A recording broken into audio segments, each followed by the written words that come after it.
it's right, then it's going to be impossible to close it, right? So getting your customers on the hinges. The only way you're going to get them on there is if you build what? Rapport.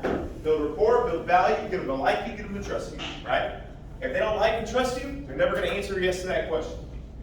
Right? Make sense? Guys, so when you are showing your cars, we have to get past all these simple, little, tiny objections, right? That are getting you further away from yourself so you can get closer to the big, big yes, which is, I will buy today if something is good or something's agreeable or whatever else, right? Make sense? So I'll give you some examples. We don't have the right color for them, right? How do we get past that objection, move on, keep going, that way we can get to a pencil and a possible close? Just know your customer. Hey, if they want a white car because they're like, hey, it gets too hot. Hey, this car has a remote start. You don't have to worry about it getting too hot in there. Gotcha. So when do we use those closes? Do we use them right immediately once we hear the objection? Only after you vetted it and made sure that it's an objection and not a complaint. So when we say we vet it, we have to vet it by isolating it. Does that make sense?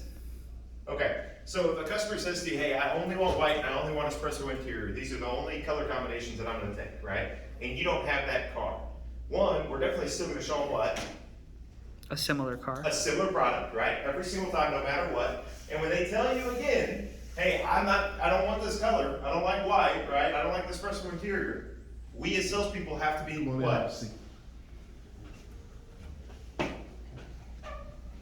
We have to acknowledge their concern. We have to understand them. We have to have empathy towards what they're telling you, right? Otherwise, they will not listen to you. Does that make sense? So the way that I show empathy when I'm with the customer and they tell me, hey, this isn't what I wanted, is I agree with them. Yes, Mrs. Customer, yes, you're right, absolutely. I understand the color is important to you. So other than just having the white exterior and espresso interior, that's the only thing that's stopping us from actually moving forward on this test drive today, right? That's the only thing that's stopping you from looking at that car, right? And they're going to agree with you. Yeah, that's it. Okay, perfect. I've got my inventory manager working on getting that color combination for you. But in the meantime, let me show you this car because it is most similar and it's going to save us some time. Fair enough? Now what have I done there? You've opened the doors a little. We've still given them hope, right? That they can get the color combination that they want. But now we're still focused on doing the big thing, which is selling and building value on the actual product that they're thinking about buying. Does that make sense? Okay, so now that the color is pushed aside, they can focus on just buying the car and whether or not this is going to fit their need, if it's going to give them what they want, right? If this is going to be solving the problem or make their life easier or whatever it is, it's motivating them to buy an RDX or an MDX or whatever it is, right? What you're going to find is the feel of the wheel does what? Seals the deal. Seals the deal, right? Even if it's the wrong color combination, even if it's the wrong setup, if they feel it, drive it, and they start to actually visualize themselves being in that car, now the psychology of it is, man, this could potentially be my car. Maybe the ebony interior isn't that bad, right? Now, they're not going to tell you all those things up front, right? You as a salesperson have to build value first before they ever get to that decision that they're going to make, right? But I like your chances. I like your chances of closing them after you've done it, right? So when we get back from the test drive, now we've asked them, hey guys, it seems like we found the perfect car for you. You know, other than just the exterior interior color of the car, is this the perfect vehicle for you? Yes or no? Right? Tell you, yeah, perfect. So if we can track down that color combination for you, we would have a deal today, right? Now we know what? Are they on the hinges? Are they actually ready and committed to buy? Have they made a decision that yes, if those things happen, we would have a deal? Does that make sense? Everybody follow me? Okay. So, well, Jake, that's great, but what happens if we don't have the color? That's probably what you're asking yourself, right? What do more people want than just the exact product or the exact color?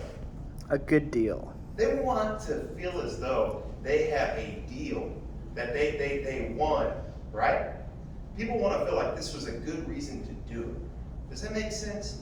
Because I would tell you it's better to just show them numbers, right, on a car that they think they're going to get, right? Let them think that this is the car and this is the color and we can do all those things. And let it be their idea that they did what? That they wanted that color. That they took something different. So what do you mean took something different? Well, guys, after I present my numbers, how often do people say yes immediately to the first pencil?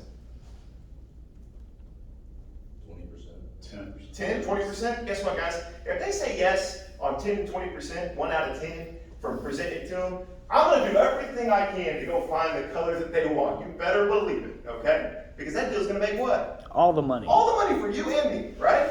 It's going to be in my best interest to go ahead and find them the color that they want if they say yes to that deal.